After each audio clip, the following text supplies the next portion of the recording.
The new Speed Mobile is bigger and better than ever. It's the best of SpeedTV.com, built exclusively for your mobile phone. Stay up to date with the latest racing, automotive, and motorcycle information while on the go. Go to m.speedtv.com on your cell phone today. You know, Kevin, we have an opportunity to talk to several of the drivers, and why don't we let you see if you want to talk to your driver out there. All right, let's see what he's up to. Hey, Ricky, this is Kevin in the booth. You got a copy? Yeah. Well, what do you think of your first race here at Rockingham, bud? Dude, it's slippery, man. Just holding on, you know, just trying to get as much as you can get, and at the same time, just try to keep it straight. So I'm having fun. We had a right rear go down there, so I think that was half my problem. I'm hoping. So if we're doing that good with the tire going down, I feel pretty good. Well, good. You got a lot of experience there in front of you, so keep up the good work, and we'll be watching. All right. Wow, that didn't sound like a boss at all. I thought you were going to yell at him or something. Well, he might yell back, actually. They don't call him the Angry Elf for no reason. So He's not doing anything wrong to get yelled at for right now. That's right. He's doing good. And you know, those guys, you know, we put those guys together with Ricky and Billy and those guys on the team are a lot of new guys, some of the old guys from last year. And we just wanted to come here and get him some more seat time and hopefully get him some good experience. I'll spit it out here in a minute. Get him some good experience for Kansas next week. And the guys did a good job on pit road, too. They got him out second. Yes. You know, amazingly enough, I was standing next to Ricky yesterday, and one of the track officials came up and he said, hey, man, I love the fact that you're here and everything. He goes, I don't care about this four-wheel stuff. Boy, you on two wheels, you were awesome. Take a look at some of his statistics in his AMA career. He is bringing another fan to this sport. I mean, they are following, the two-wheel fans are following over here into his stock car career. Yeah, that's the cool part about it is he's got Monster who's followed him from his motocross stuff to the stock car stuff, and he's just, you know, he's got a great following, and all of a sudden these motocross people want to see what stock car racing is all about. They want to see him succeed. Obviously, he's had a lot of success in the two-wheel world, and now the transition to the four-wheel world. We'll go back to green flag right after these messages. Welcome back. First lap complete after a restart. It's still Ken Schrader out front. Ricky Carmichael with a really good restart was able to stay right on the back bumper through one lap, and now Schrader's put some distance between him and second. It looks like something may be wrong with Patrick Shelter. He restarted in fifth position. They go in the corner. He just rides all the way up the racetrack, and guys are able to drive by him on the inside. You see right there, Grant Enfinger in the 09 trying to get by Patrick, and there's Frank Kimball, the 44 right behind him, as well as the 22 of Drew Herring. And again, the reason Sheltra is back there is because he was held on pit road. His crew jumped over the wall just a bit too early. So they held him for 5 seconds. He dropped back to the fifth position for the restart. But as you mentioned, Phil, he was a really strong car at the beginning of this race and doesn't look to have that same strength now. And some of that could be the air pressure being really low. A lot of these guys try to run the air pressure as low as they can because the tires slide around and build up so much here. And it looks like they're not coil bound on that particular car. So low air pressure, they were probably traveled to the max. And as rough as this place is, it could just be getting over on that right front and touching the frame. Great battle here from fifth on back.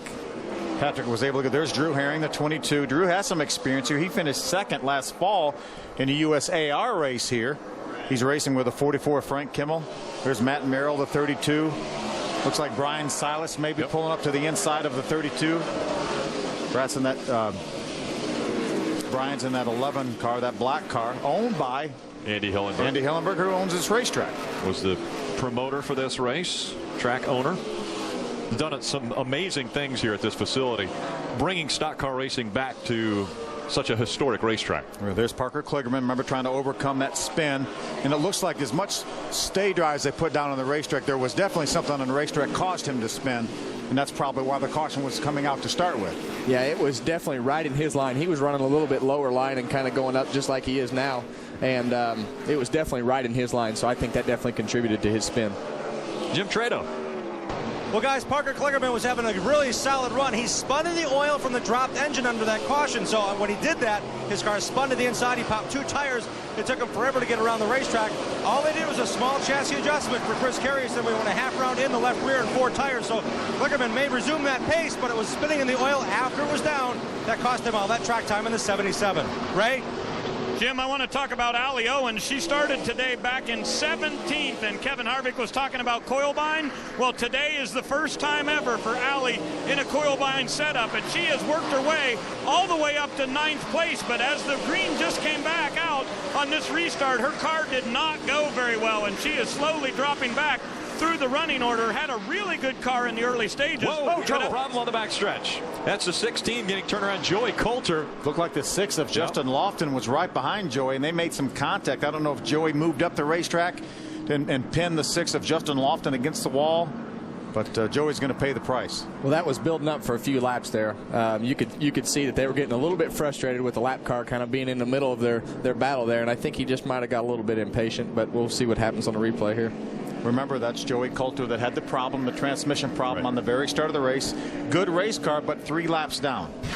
Take another look at what happened. Again, we're looking for the 16 car up on the outside. The other's contact right there. Yeah, he just got a little nudge from the behind from the 6 car, and that turned him sideways. Then he overcorrected, got into the outside wall. But it doesn't take much, especially the back of that car gets so light coming off that corner, turn number 2. Just a little bit of a nudge from Justin Lofton, and it got him sideways. So our 4th caution of the afternoon has come out. Again, it's an overcast day. We're closing in on the halfway point. Do you change your strategy at all this close to lap 100? Well, I think as you know the rain could be coming, and you're really in a crew chief's nightmare. So it's here's your lucky dog Brian Eichler, but you get stuck in a window here where you say, all right, I'm racing halfway, and then after you get to that, then you race like you normally would for a 200 lap race. Again, we started a little quicker, thinking there might be precipitation in the area. Nothing has fallen to the track to this point. We'll be right back.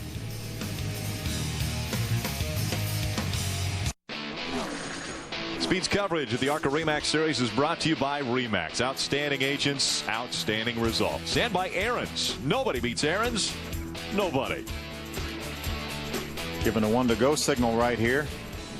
Breezy day in Rockingham, North Carolina. And Kevin, I want to touch on it. You mentioned, obviously, the coil bound situation, or we talked a little bit about it. Is there anything you can compare that to? I mean, us guys who've never been in a race car, but maybe driven a go-kart, is it somewhat like that? Well, at this place, it would be like going from your street car to a go-kart because it's very rigid. That's actually one of the hardest things to get used to when you're going from a conventional setup to a coil bind setup. You have so many bumps here, it feels like the tires are actually coming off the ground.